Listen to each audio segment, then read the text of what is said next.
Hello mga karosa, samahan niyo ako sandali, magluluto tayo ng chicken under the rice. O ang tawag dito sa Arabic is biryani. Iba ang style na pagkaluto ko. So kaya medyo may sauce ito kasi marinated ito sa yogurt.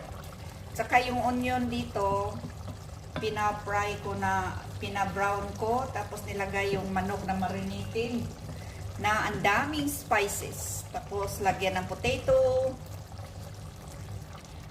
Lagyan ng basta ang daming spices niyan mga karosas. Hello mga karosas, nandito tayo sa kusina. Samahan niyo ako sa mga luto ko at saka may masamang kwento. Samahan niyo ako, magluto muna tayo bago ko umpisahan ang balita ko.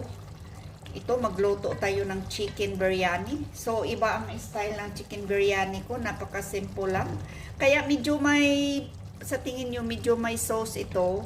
Kasi nilagyan ko ng yogurt. Ang spices dito is paprika, black lemon powder, ginger powder, garlic powder, tomato, at saka onion. Tapos hinalo-halo ko lang lahat. Tapos naglagay ng kunting mantika. Ang onion, niluto ko muna, pina-brown ko. Tapos nilagay ko itong marinated chicken ko. Ganito lang kasimple ang luto mga karosas. Chicken under the rice. Sa atin pa sa Arabic ito ay simpleng biryani. So ilagay na natin ang bigas. Yung itong rice natin, white rice is bali half cook na ito. So ilagay lang natin. Para hindi masunog, hindi malanta yung manok, kailangan mahina yung apoy. Yan ang tinatawag na chicken under the rice. Dalawang luto natin ngayon. Tapos magluto pa ako ng saluyot. Kasi ayaw kumain ng amo ko dito. Mas gusto niyang saluyot. So ako, natuwa din ako kasi paborito ko rin ang saluyot. So takpan lang natin ito sa mahinang apoy. Hanggang maluto lang ito, mag-dry yung tubig niya. Kumusta na kayo dyan sa Pinas? Uy, ang sarap siguro ng mga luto nyo, di ba? Araw ng, anong tawag ba dyan? All Souls Day at saka All Saints Day. Sa Bisaya is kalag-kalag. Ayan, takpan natin. Ay.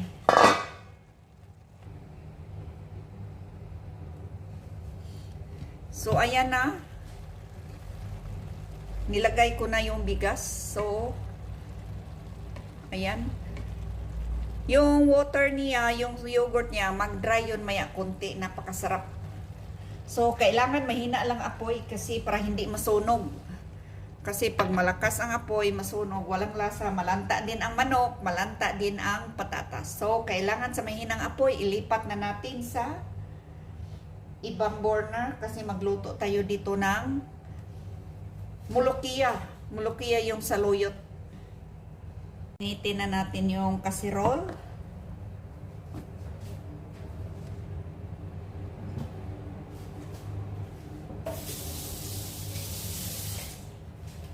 So, ilagay na natin ang malinis na manok. Bali, marinated na ito ng black pepper.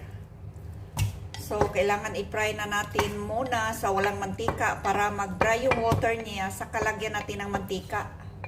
Para mawala yung sangsang sa manok.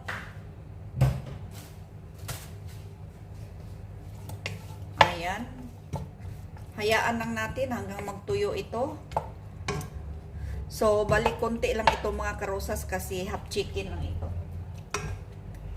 Ayan, kumusta na kayo mga kapwa ko OFW? Anong ginagawa nyo? May luto ba kayo ngayon? No? So, pag sa Pilipinas ngayon, ang mga tao ngayon, busy. Busy sa paghanda. Sa amin dito, busy sa kusina. Ayan. Mga OFW, busy sa kusina. Sa mga araw-araw na ginagawa. So, kailangan na natin halo-haloin para mag-dry talaga yung water niya.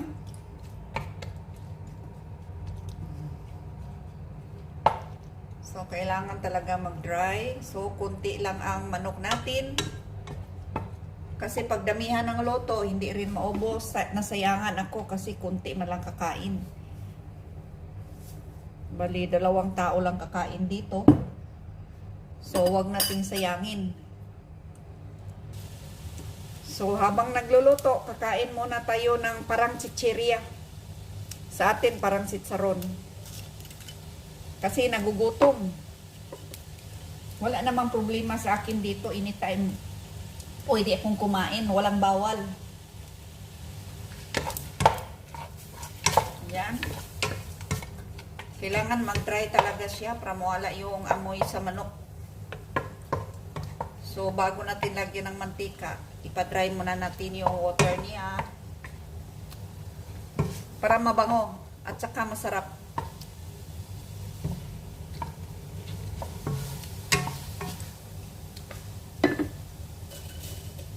Kain muna tayo mga kapwa ko OFW. Kayo, huwag kayong magpagutom dyan. Sarap. Parang ano siya, parang sitsaron.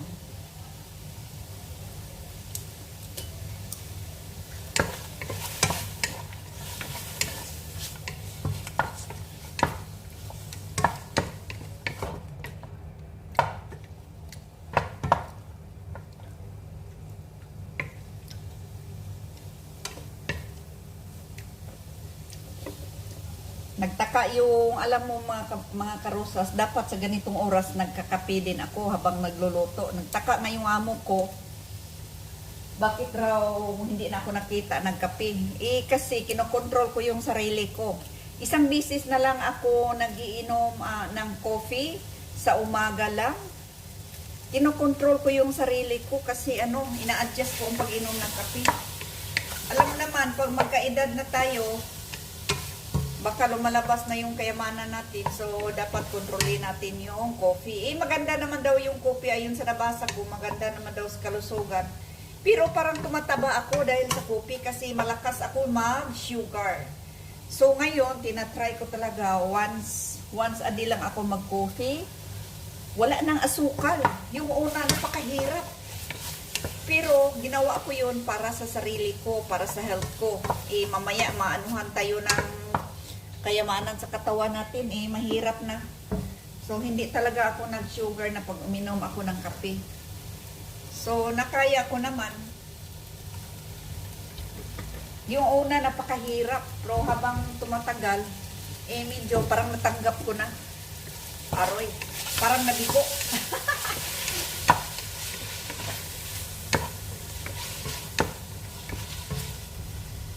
So, kinokontrol ko na kasi alam mo naman, mahirap magkasakit dito. So, ilagay na natin yung garlic.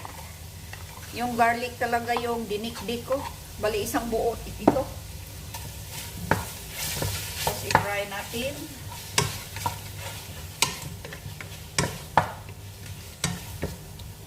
Ayan.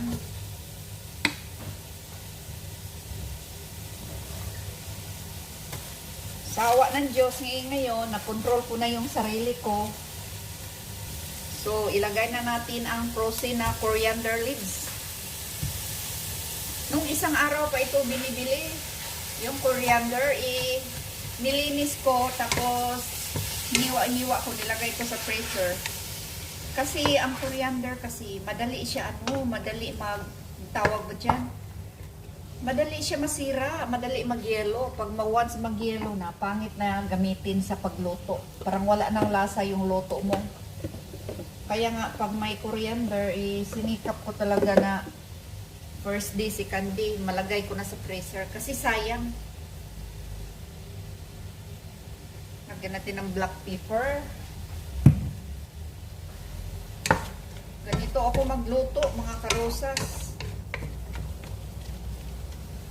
Tapos, ilagay na natin yung frozen na mulukiya. Ayan, ilagay na natin yung frozen na mulukiya. Yung talaga, galing ito supermarket.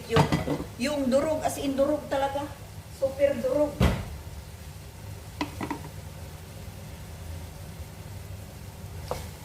So, kailangan natin ito. Kasi hindi ito dry na, parang hindi ito dry nilagay, pinapak nila, nakapak, hindi ito dry. So, kailangan talaga mag-dry yung water niya para hindi magdulas-dulas yung sabaw. Ayan. Hayaan lang natin. Tapos, isunod natin ang Crisco na frozen. Yung nilinis ko, nakita nyo sa video ko. Isunod natin.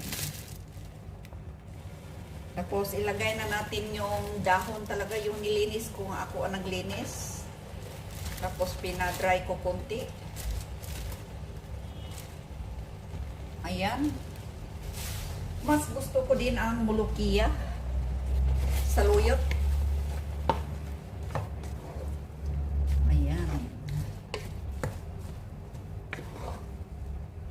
Pag uwi ko sa Pilipinas, magluto ako ng ganito, makatikim na yung mga kapatid ko, anak ko, at saka yung the one and only apo, the one and only anak.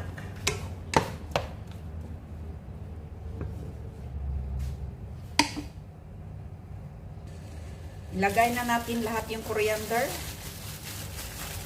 Kasi sayang, nalambot na kasi, hindi pwede ibalik sa freezer.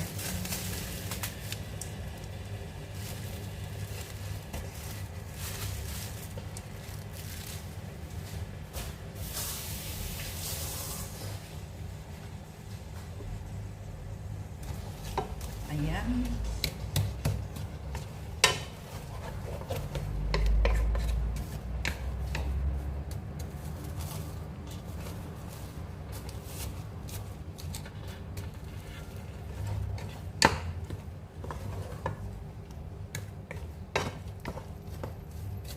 Yan natin, matunaw yung yung coriander.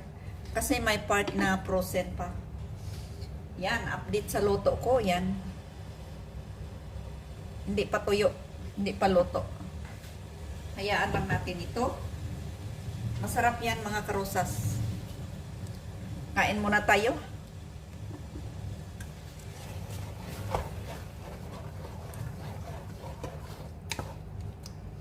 So, kailangan talaga ito dry as in dry.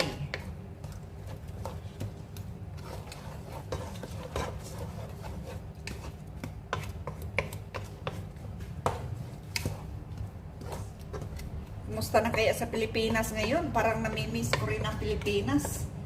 Kasi, busy ngayon sa lutuan. Ako busy nagluto ng mga karni, ano ba yun? Mga suman, mga bibingka. Ako nga OFW. Tayong mga OFW, busy sa pagluto sa kusina ng saluyot. Iwan ko sa iba. Anong luto ngayon mga kapwa ko OFW? Sa akin, busy ako sa pagluto ng saluyot. Ayan, mamayan, balikan natin ito. Pag maluto na, ipakita ko sa inyo. So, maya kunti, lagyan natin ng tubig, mga 3 to 4 glasses. Depende lang sa inyo mga karosas. Kasi, hindi pa ito dry. Kailangan mag-dry ito, yung wala nang parang tubig. Saka natin lagyan ng pinakasabaw niya. Kasi pag lagyan mo na hindi pa dry, magdulas-dulas yung tubig niya. Sticky. So, pag dry na ito, masarap na. Ayan, balik tayo mamaya mga karosas.